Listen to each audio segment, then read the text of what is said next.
Hello everybody and welcome to another edition of the TEEJ Podcast. I am your host Connor Luke Simpson, and today, just as promised, we are celebrating the birthday of myself, and also, more importantly, FAT-TOPIA, the movie, which just turned 3, and because of that, the movie is now on sale. Yes, if you go to www.fattopiamovie.com/watch, link will be in the description, you can now purchase and keep FAT-TOPIA for a discounted rate of £5.60. Yes, if you go to www.fattopiamovie.com/watch, you can now purchase and keep the movie for just £5.60. And sorry for that little hitch in the editing there, but there's some fireworks still going on, of course, to celebrate FAT-TOPIA. So if you hear any booms, I'm not under attack, I don't think. It should just be some fireworks in the background. So like I said, today we're going to be celebrating FAT-TOPIA. We're going to be doing a breakdown, or a director's commentary, I guess you say, of the intro of the movie. I'm going to talk you through a little bit of that. Let's stop talking and just get into this.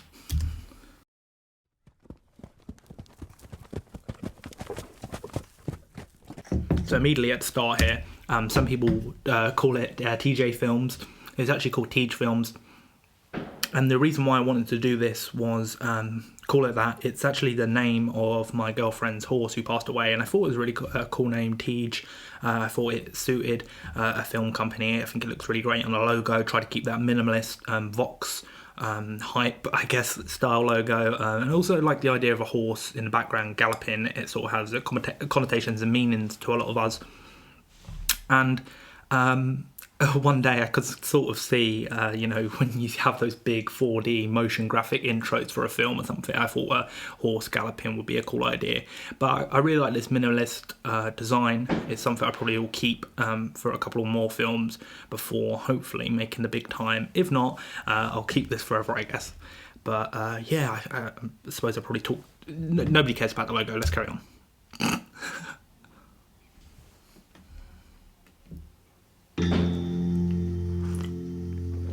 So this bit was one of the most controversial parts of the film. Straight away, I think this actually plays on the trailer. You can watch a trailer on the website, like a preview of the film, and I think it gives you like the first 30 seconds, and you just see sort of this build up at the start. I remember there being pictures showing like this is what this film's all about from fat activists who are really angry that I used two separate definitions. Those fireworks are gonna be awful on the podcast. I'm really sorry. People just keep doing them, even though we're way past firework night. I guess it's the first weekend after it, so Guy Fawkes, whatever you call it in your country. Fat activists were really not too thrilled about the fact that I had two different definitions of fat phobia, because they felt that denounced the real credence of fat phobia. So what I did, I looked online, I think it was only like Urban Dictionary or something, that had definitions of fat phobia, and I saw the two different definitions that they had. And the first one was from a fat activist perspective, which is the intense fear or dislike of fat, becoming fat, and fat bodies. And then the other one was from more of a skeptic perspective, where it says fat phobia, a made-up condition espoused by certain members of the fat acceptance movement. This shameless attempt to capitalise on the growing awareness of actual oppression attempts to equate not finding clothing in their size with the denial of basic civil rights. Fear of one's own life and being forbidden to marry. Like I said, I remember a few pictures going up that, people were saying, this is not a pro-fat acceptance documentary, because you can see if it was, he wouldn't have included both definitions.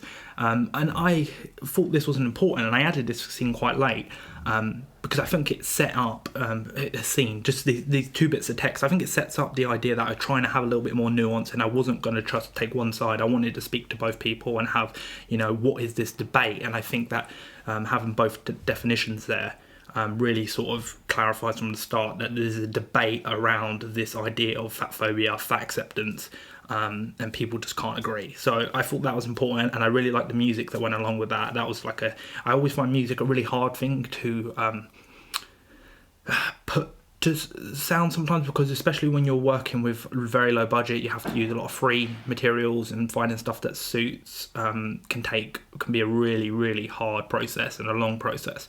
But as soon as I found this one, I knew that it would match the two definitions, that bong, bong, and sort of like creepy, unknowing, sort of going into the unknown, but also setting up, this is what this movie is going to look like. He's going to speak to both people. He hasn't necessarily got a strict opinion on which way this is going to go.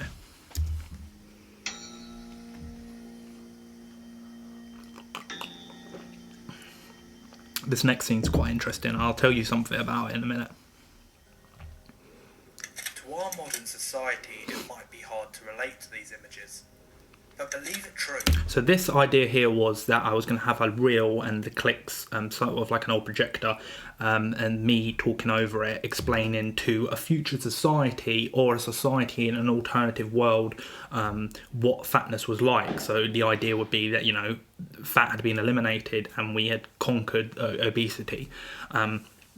And I wanted to sort of do that as a sketch originally, and I think I pitched this to two people. Probably James knows about this, James Hayes, cinematographer, friend of the show, and my girlfriend Kate, who saw a lot of this movie being developed. And I said the idea that I wanted to have, this scene originally to be like a sketch in the future where humans were gone and it was just AI, and they were watching a presentation or something about fatness and what humans used to be fat and everything like that, and then the camera would pan away from the presentation, turn around, and it would just be an AI with a moustache on his face. I'm glad that I didn't do that because it's a crazy idea. It's probably something I always get these weird ideas I think are great just as I'm about to fall asleep, and I wrote it down, I pitched it, and they were both like, don't get it. So this was definitely a better way to go, and it's sort of a false misleading of sort of the history of obesity, and I like the idea of keeping and showing, you know, that fatness and obesity was often linked to power, glory, wealth, prosperity, all that sort of stuff. So this was an early idea from the beginning that I wanted to put in. Humanity really did grow to this size. Perhaps you're wondering what humans call people like this. Well, they called them fat. So once again, the idea being that I was presenting this to a different, to a future society or an alternative society where fatness was no longer around, and they had no idea what people like this were. It was completely crazy to see people like this size, and I guess sort of the idea from our perspective is that it's normalized. It's even when we see people like that size, it's like it's not uncommon. We do kind of see people like this nowadays still. So sort of playing with that idea that, you know, how have we not done more about this? So yeah, I think I've explained all I can about some slideshows, pictures, and me narrating barely. They suffered from obesity, one of the deadliest conditions ever. However, at the time, it was a sign of wealth and prosperity. As the decades passed, we began to see major developments in modern science and how information was distributed. Because of this, society began to learn. Could you situate us a little bit with the problem? Just quickly, I really love archival footage. I'm a big fan of archival old stuff, and I also like presenting archival with new footage. So this was something I found on a site where it was fair use and it was open to the public to use because I think of the age of the clip. But I thought it was interesting as well. You got this old black and white clip, and even I think it tells you in this scene that, you know, even back then they knew the dangers and the consequences of obesity. This scene, I think this clip's probably about 70, 80, maybe 90 years old or something like that. So I thought it was interesting to include that and sort of give that perspective, you know, that obesity has been we've known the consequences and maybe how to deal with obesity for a long time. So I think that all sort of fit well. And like I said, I'm a sucker for some archival footage, and I love to sort of see historical and how people thought back then. So that was, I think, a clip that I had found very early on and I held on to for the right moment, and obviously putting it in at the start was my choice. The problem of obesity is, on one level, a very simple one. Anyone who eats more than they need will become fat. We began to move more, eat healthier, and educate one. So this, again, archival footage. This one took me a lot longer to find a lot of this stuff because I had to go through, and I wasn't in a position where I could pay for a lot of archival footage, so I had to find stuff which was free to use, and, you know, to the public and everything, public domain. So finding footage that represented health and how we thought about nutrition and moving and exercising, had to go back and look at that. And basically the perspective here was that once we began to learn about modern science and all that sort of stuff, we made a conscious shift. You know, we didn't think about obesity as being glorious and all that stuff. We made the shift. We ended obesity when we knew, with the introduction of modern science and so on and so forth. Basically saying, even with that information back then, we did something about it, which of course we'll learn from the misdirect. I've just skipped back to the start by accident. With the misdirect, you'll learn, and as you'll know, as a person of this era, that wasn't the case. Another. And collectively, as a planet, we came together and decided to end obesity forever.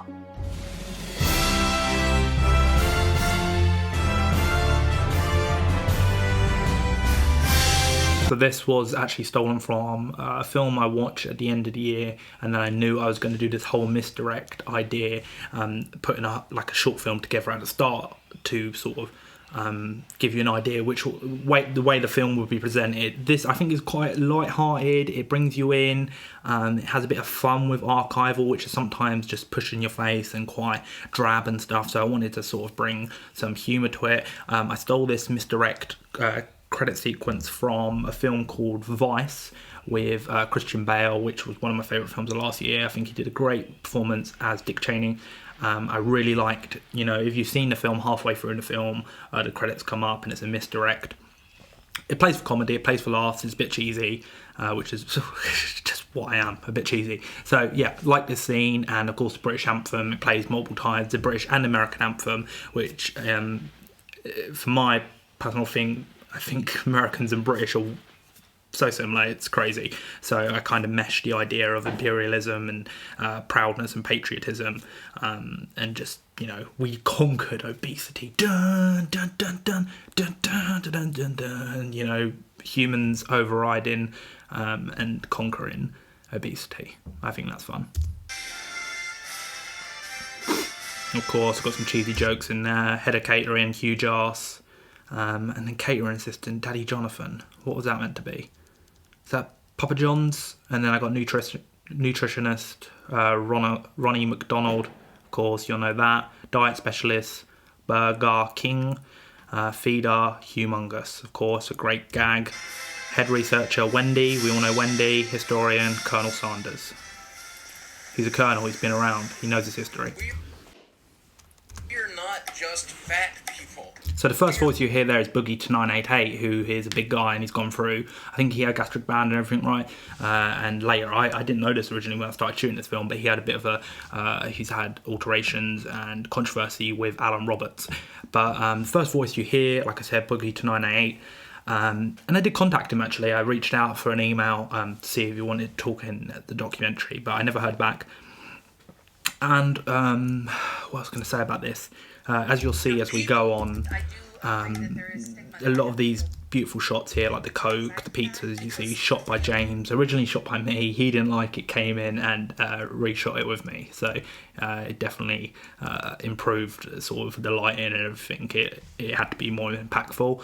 And now you can see on screen, you've got, is it Kelly Drinkwater? I think that's what the activist name is. She has a famous, very controversial TED Talk. If you go look at the YouTube dislikes, people didn't like it. And this is her talking about it. She did make a comment online about not wanting to be in a documentary. So there is her as part of, that campaign when there was the idea to sue the FAT-TOPIA team and especially me. So she was blurred out probably 5 days before the film was released. Because the real elephant in the room here is fat-phobia. These are my arms. These are the arms that I have. The voice there, of It's not my course, problem. also someone who needed to be blurred out, again, probably about 5 days before. I have. It's not my problem that you don't want to look at that. Let's all gain 300 pounds and be fat. Feminists are... That was, not going to say her name because there was a lot of back and forth. particularly with Dermeister. If you know who that is, her and Dermeister have had a lot of back and forth, and we talked about her on the podcast. One of the reasons why his channel got taken down after the BuzzFeed article, she was very strong with her idea that, you know, this could end in a court case. So she was once again another activist blurred out after the trailer was released. I do not. Again, blurred out probably about 5 days before. Yeah. I am fat and beautiful, and I am Lovely pizza shot there by Mr. James Hayes. But these women are dying. That Cosmopolitan cover, now let me tell you about that. That was the reason why I first sort of got introduced into fat acceptance and the controversy around it. The Cosmopolitan Test holiday cover, which came out, you can see, October 2018, which I think meant it would have came out in September, because I think the issue gets released halfway through the month before. So I probably started really working on this September, October time, but this cover was then off the shelf, and I knew I needed this cover. So I went around to every store in where I was living at the time to try to find this cover, to see, you know, have you got it in the back? Have you got a copy anywhere? No, we send it back. I was like, God, I'm not going to be able to get hold of this cover, because I knew I needed it. Originally, there was going to be another scene where I went around to the public and said, you know, what do you think of this? And just got their perspective. Do they think it's empowering? Do they think it's dangerous? Eventually, I was able to get 2 copies of this online for an advance price. I had to pay more for it, but they were both very important. One I tore apart and did this sort of stuff, threw kebab on it and all this stuff. But another copy I've got very much safe and sound, because for me, that's going to be a piece of history. And I think it's an interesting cover. Whatever you think of it, it's something to hold on to for sure. America is facing a major health crisis. Britain is too fat. So of course, interestingly, this scene here with, is his name Jon Snow? I think it's Jon Snow, Channel 4 presenter, very famous guy. I know, I should know that. Interesting. This is one of the clips that opens up the BBC documentary we're going to be talking about in a little bit. So I wonder if they saw FAT-TOPIA and thought, that's a brilliant clip, we're going to put that in ours. Score by Tom Shawcroft here. Originally, I think it was a Sacha Baron Cohen show that came out earlier last year. This Is America, is it called? Or Made in America, or something like that. Great show anyway, and I really liked the music they used in the credit sequence, and I sent it to Tom and I said, would you be able to create something like this, sort of hard impact, controversy, you know, that feeling. And Tom got back to me in a couple of weeks with you know, this, and I said, that's brilliant. And I probably overused it. I used it in trailers, social media spots, everything I could. But yeah, I was a big fan of the score, and I thought it really sort of encapsulated what this film was going to be.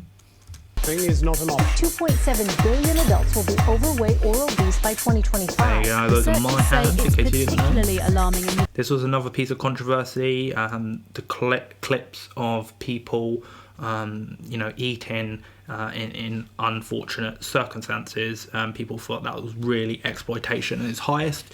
And I take it as it's different perspectives. Like, I look at this image and I do think it's sad. You know, I'm not trying to play it for anything that it's not. Unfortunately, people say, you know, you're just showing fat people, you know, as gluttonous and all that sort of thing. But I don't think that was my intention here. I think my intention was to sort of show, you know, the media perspective on things. I have a lot of media clips in that part. I have activists talking out. There's sort of an amalgamation of all the myths and stereotypes and the new voices on fatness, and it's all sort of put together in this piece. You know, these TLC shows in particular, where some of these clips come from, are extremely popular. So if you just look online, search anything you want, like My £600 Life, and you know these clips get millions of views. So that is a way in which people are portrayed, and we can't deny that, you know, that this sort of human does exist, and especially when we're talking about obesity, this is some of, perhaps in some perspectives, some of the most dangerous. One of the most dangerous images, I think, when you think of obesity, when it's getting to its worst. So, this woman probably does have an eating disorder. So, we're not there to laugh. We're not really there to judge. if you think it's sad, it's sad. Like I said, film's subjective. No, it's not objective, it's subjective. So you can give your own sort of take on this if you'd like. Researchers say it's particularly alarming in the developing world. There we go, that was another thing that we had to film loads of times because, why did we have to shoot loads of times? I think we just weren't getting the right angle and I kept coming back and we kept reshooting, me and James, the signs of fat-phobic. This was probably shot very towards the end when there was a big sort of alteration between me and a fat activist, and whenever you see a sign, a poster in this documentary, whatever the language, whatever the text is on the poster, that is something that was said to me by fat activists. So I kind of wanted to make sure that was key. I wasn't just going out and saying random things. I was trying to make sure, it was accurate representation. And also I thought it was an interesting idea because we create these posters and we put them up in certain places for the documentary, for B-roll. I just thought it was an interesting way as well because, the things that were being said to me were online and on social media and the posts were made on social media. I kind of like the idea of showing that in the real world with like posters and, exposing people in real life. And there was also originally a scene where we filled a corridor with these posters everywhere and I walked through and I had bags in my hand and I looked around, I dropped it. Again, super cheesy, that was cut, it just didn't work. A lot of the time my ideas are just, let's do it, let's try it. That one didn't work, unfortunately, it's just too cheesy. I still got that clip somewhere, maybe I'll upload it one day just to show you how bad it really was.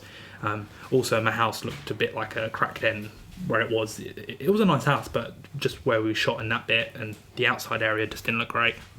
It's particularly alarming in the developing world. This country is getting fatter. So that's another important thing. Piers Morgan, who is a very key character, especially in the UK, and I guess even in the US, because the clips are uploaded globally in this debate. So Piers was someone you had to include, because especially with the Cosmopolitan cover, he generated a lot of attention to that. So especially around fat acceptance and the idea of obesity and health.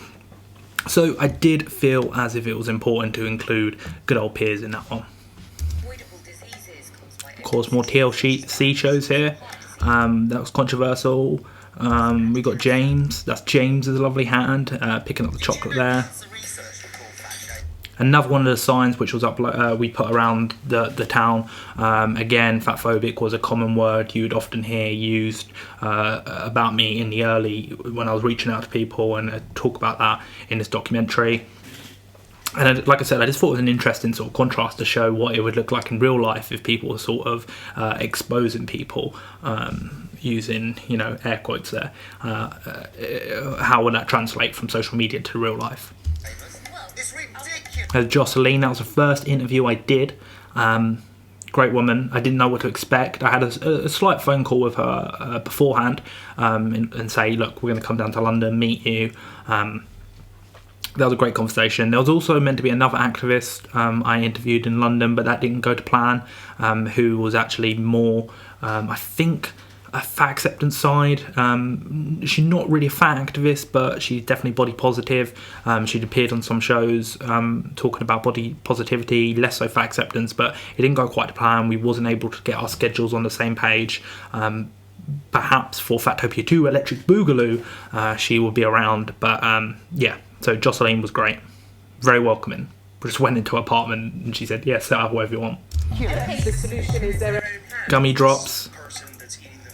And that is another person who actually lived just around the corner to me, but somehow we wasn't able ever to get on the same wavelength in terms of, because I was living in kind of different places, because I was at university at the time when I made this. She was on a TLC show with Katie Hopkins, and she's done an amalgamation of other stuff. I think she's an actress, model, and I don't think she's so very much a fat acceptance activist, so I didn't know how relevant that conversation would be in the end.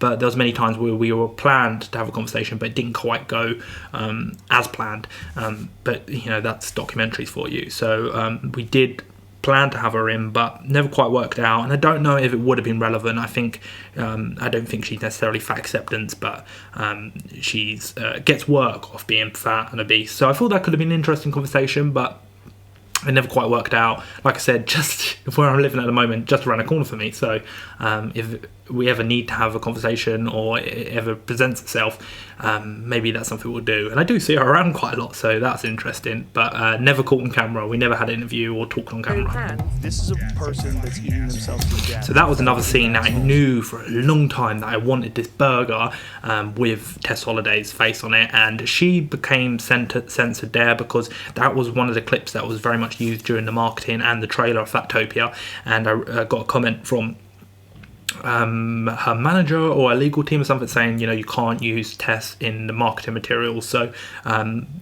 this was a clip that was very much used in the marketing materials, so we felt it was important to censor her in this part. And we also thought it was a cool visual, the burger Tess, and I think it sort of it's just a good visual of sort of what fat acceptance is about to both sides. I just thought it was a cool visual artistically. And then FAT-TOPIA, the bold font, something I like. And I think that's going to do it. I'm not going to give you too much of the film away. Why would I do that? Because you know what you can do right now. You can go and buy FAT-TOPIA for just £5.60. It was £5.60, wasn't it? I hope it was £5.60, otherwise I'm lying to you. Yes, £5.60.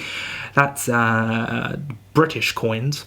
I don't know what it is in American, but I'm sure it's probably it's not too much. You can buy and keep my film. Help me out here. Come on, 3 months old. Go watch the rest. I mean, I've just talked about the intro. I've said probably, imagine if I went through this whole film and director's commentary. This would be like a 5-hour cut. I've things to talk about, everything, I guess. But yeah, that was the intro. I hope you enjoyed that little director's commentary, sort of a bit of perspective, mostly into sort of the graphics and design and the text, and the imagery. But I hope that was interesting for you. Like I said, please go check out FAT-TOPIA if you haven't, or if you already have. If you want to go buy and keep the film and help me out and help my next project out, it's going to be a different one. I keep talking about that next project, but we're getting very close to it. More news coming out. I did a lot of work this week on it. If you want to help out the next project, please go buy and keep the film. It really helps me out as an independent filmmaker. So do that if you want to. I ain't going to force you, but you should. So FAT-TOPIA, that's done. We can take that off our checklist, and I'll probably plug it another 100 times.